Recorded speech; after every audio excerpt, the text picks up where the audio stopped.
അത് ചേച്ചി ഞാനേ ഒരു ബുക്ക് വിൽക്കാൻ വന്നതായിരുന്നു.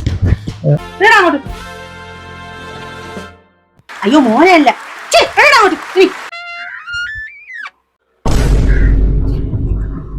മോനെ ഇവിടെ ഒന്നും വേണ്ട, ഇവിടെ എല്ലാ ബുക്കും ഉണ്ട്.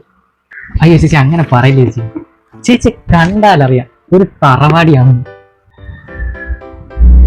അമ്മ അച്ഛൻ പറയുന്നത് അമ്മ ബാധകമായി പറയാമെന്നില്ല. നിന്റെ പൂജയൊക്കെ തീർന്നാ? ഇല്ല അമ്മ, ഇടയ്ക്കിടയ്ക്ക് ഇളകാറുണ്ട്. നിന്റെ ഇളക്കം ഞാൻ ഉടനെ നിർത്തും കേട്ടാ. ചേച്ചി ഞാൻ ഈ കുട്ടികൾക്ക് മാർക്ക് കൂടുതൽ കിട്ടുന്ന ഒരു ബുക്കും കൊണ്ടാണ് വന്നിരിക്കുന്നത്. ചേച്ചിയുടെ മോനെ കണ്ടാലറിയാം അവൻ ക്ലാസ്സിൽ ഫസ്റ്റ് ആണ്. ഓ, മുട്ട വാങ്ങി കൂട്ടണല്ലായിരിക്കും അവന് ഫസ്റ്റ്. വാങ്ങിച്ചു കൊടി ചേച്ചി, അവനെ കണ്ടറിയാം അവന്റെ തല നിറച്ച് ബുദ്ധിയാണ്. മണ്ടന്മാർക്ക് പിന്നെയും ബുദ്ധി കാണും, ഇതിന് അതും ഇല്ല. ഉറപ്പായും കാണുമമ്മ, ഈ ബുക്കില്ലാത്തതുകൊണ്ടാണ് ഞാൻ പഠിച്ചു വെച്ചിരിക്കാത്തത്. തന്നെ ബുക്കിന്റെ സ്പെല്ലിംഗ് പോലും അറിഞ്ഞുകൂടാത്ത നീയാണ് ഇത് പഠിച്ച് പാസ്സാവാൻ പോണതല്ലേ? അമ്മയ്ക്ക് വിശ്വാസം ഇല്ലെങ്കിൽ വേണ്ട, ഞാൻ തോട്ടെന്ന് പറഞ്ഞ പരാതി ഒന്നും കൊണ്ടുവരരുത്. ചേച്ചി മോന്റെ ഭാവിക്ക് വേണ്ടി. അതെ അമ്മ, എന്റെ ഭാവി. ഈ ഇൻവെസ്റ്റ്മെന്റിൽ വല്ല ഉപയോഗം കാണോ എന്തോ.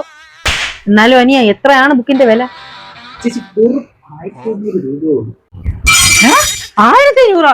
ഇവന് അത്രയ്ക്കുള്ള ബുദ്ധിയൊന്നും ഇല്ല അനിയ, ഒരു 5ഓ 10ഓ അത്രയൊക്കെ ഉള്ളു. ചേച്ചി വിഷമിക്കേണ്ട, ഒരു ഓഫർ ഉണ്ട്. 3 ചോദ്യത്തിന് ഉത്തരം പറഞ്ഞാൽ ഈ ബുക്ക് വെറും 499 രൂപയ്ക്ക്. ഓഹോ, അതെ ചേച്ചി, ചേച്ചിയുടെ തലയിൽ ബുദ്ധി അങ്ങോട്ട് ഇറക്കി ചേച്ചി. തലയിൽ ബുദ്ധിയായിരിക്കില്ല, പ്യാനായിരിക്കും വരുന്നത്. പീക്കറി പൈലേ, നിനക്ക് എന്നെ പറ്റി എന്തോന്നറിയാം? പണ്ട് അശ്വമേധത്തില് ഫസ്റ്റ് ആയിരുന്നു ഞാൻ കേട്ടാ. ചേച്ചി കൊണ്ട് പറ്റും.